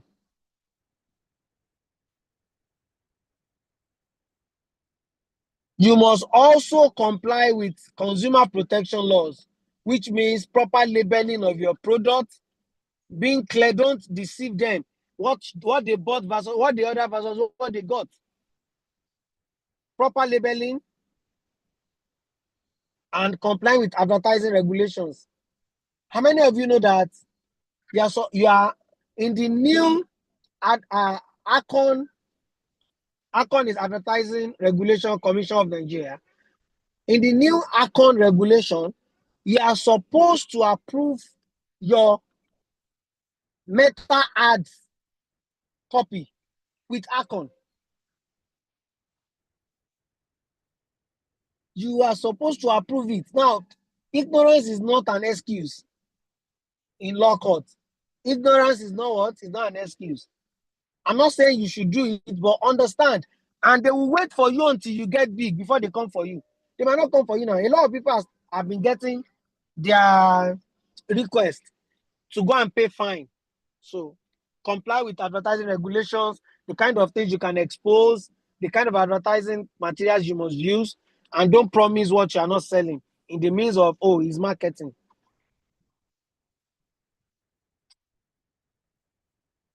So now every other thing actually has more to do with a legal standing.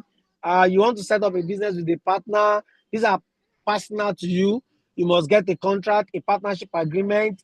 You want to supply goods to people, you have to get local purchasing order so that they don't ask you to supply something, use your money to get it, and they are not honoring their promise. The only way to hold them to their promise, somebody asks you to deliver something, ask them for a local purchasing order. So that's why I said many of these other regulations that I would like to talk to are just more of things that are personal to you. You want to get an investor into your business, clearly outline the kind of contract you are getting into. Get a lawyer to draft it. Do not use AI to draft contracts. Don't use AI to draft contracts. Lawyers can use it to draft contracts, but they can correct it. They know the loopholes. They know what does not align with Nigerian regulations. So in everything you do, sign an agreement.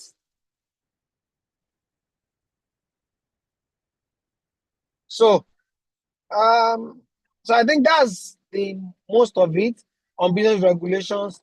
Don't be that kind of business that start their business properly, that start their business and say, oh, we are just trying, it's just, let's just see where it gets to. And then you grow so big, they wait for you to get so big, and then they come for you that you have done something wrong. I almost forgot to also talk about trademarking. Apart from CAC registration, it's also key for you to trademark your name and your logo. Trademark your name and your logo, even as much as possible. Now, in conclusion, as an SME, you have to comply with various business regulations for you to operate legally and effectively. And if you understand and comply with these regulations, you can easily avoid penalties, build trust with your customers, and also contribute to the growth of the country as much as possible. Thank you so much for listening to this. I will take personal questions. Then you can also use this opportunity to ask questions on the last class. I will answer both together. I know that I could not answer some that last time. So you can ask both together and I can go over it for us.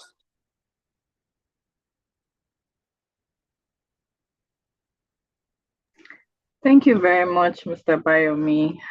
Thank you so much. This session has been great. If you have any questions, you can raise your hands now while we take the question. But in the chat, Mary is asking, for a small scale business, do you need to do all this? That's the SON, NAFDAC, and the others, like for starters. Is it necessary to go through all of these processes for a small scale business? I didn't get your question. Please come again. So the question is, for a small scale business, is it necessary to go through all of these stages of approval from SON, NAFDAC, and the others, aside your CAC registration? I already answered it a bit. Like I said, I know it might be overwhelming. Start small and scale it up. Don't how do I put it? Don't get to a point and say, oh, because I can't do everything, I won't do anything. Start small. You've done your CAC. If what you are doing has to do with food, get out that. That is non-negotiable. If what you are doing is production and you cannot do sun yet, you can hold on and do it later. Like I said, the goal for this class is not for you to do everything now. The goal is for you to understand what you want to do right now and gradually get to it. Start one brick after the other, building till you get to that place. Rome was not built in a day, but it was with a brick at a time. Okay, thank you, sir. Do we have any other questions? Other questions?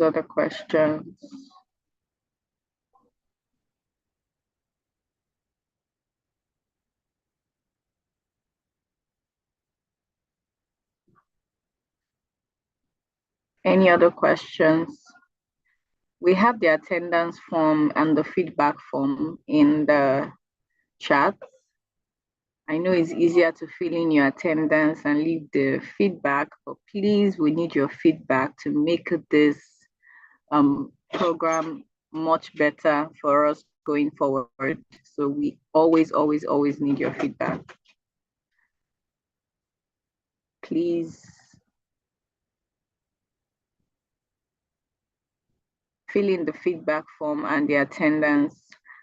Okay, I think that's Mr. So Bayomi, if you is have any that your questions that social? you don't remember, if you have any question that you've not been able to answer, or you want more context, you want more personal touch to your business, you can reach out to me and Abayomi Adeomi. I just drop it on the chat across all social media platforms: Instagram, Facebook, LinkedIn. That's my name across all there. You can send me a message. I'll try my best to respond.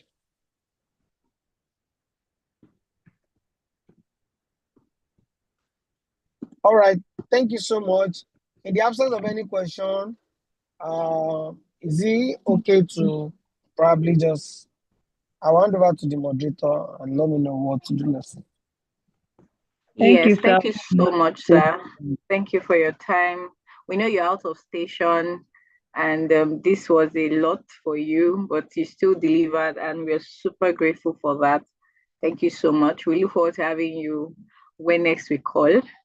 Thank you so much. Please, let's give him a round of applause, the applause, as he leaves us now. And I'll just run through a few announcements and we'll call it a day. All right. Thank you so much, everyone. I'll be dropping off the corner. Do have a wonderful afternoon and weekend. And you too, sir. Thank you so much.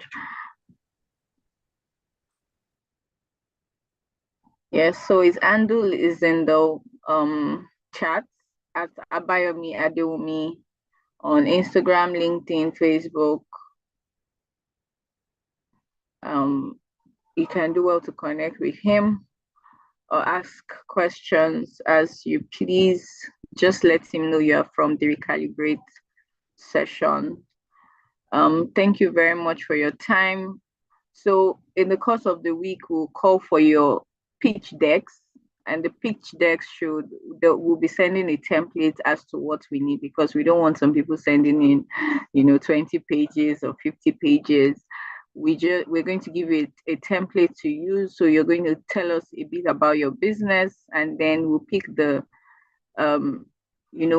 best few. We don't know how many yet, most likely 5 or more or less, we don't know, but the first 50 people to send in the applications will be reviewed. So we'll let you know as time goes on. That's why I said be on the WhatsApp group and be engaged with the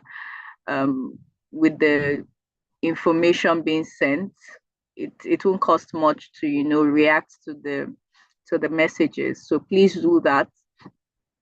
Don't be a silent observer. So try as much as possible and make out time. Clear your schedules for the 10th of May. Clear your schedules for the 10th of May, and it's going to be a super amazing one.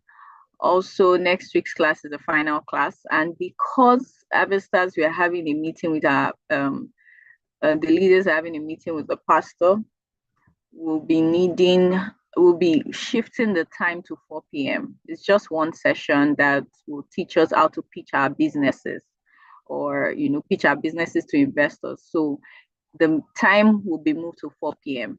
Further information will be passed across, but I'm letting us know in advance so we can plan our times around that. The session for next week starts by 4 p.m. and it will run for an hour and a half. So let's try as much as possible to be available.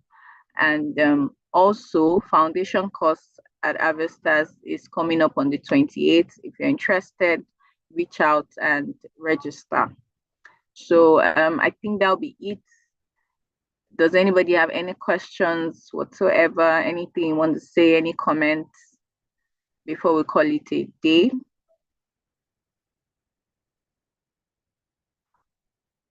Anybody?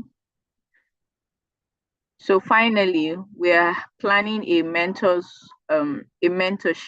for this program, and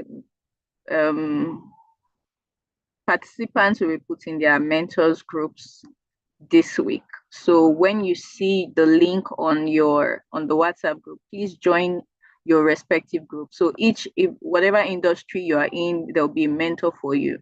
If you're in the lifestyle where you have to do with beauty, event management, hospitality, and all of that, you have a mentor.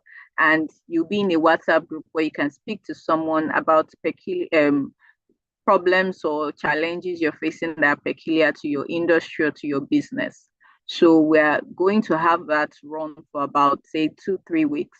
And we hope that you can maximize it. All of this value it will be wasted if you cannot maximize it. So please try and maximize it. So when you see the links to your mentorship groups, please join it and make the best use of it. And these people coming to mentor us are, doing this out of their busy schedule. So let's make it a worthwhile experience, even for us and for them. So with that done, I think that's about it. If will the recording be shared on the WhatsApp group? No, but you get the link to the replay. We won't share the recording, but you get the link to the replay. So you can always go back and watch over again. I don't know. Is there any other thing? I think that's about it. I think, let me see.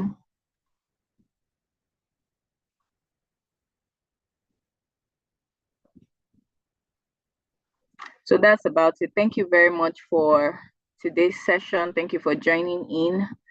Have a beautiful Easter celebration, and I'll see you again next week. Thank you.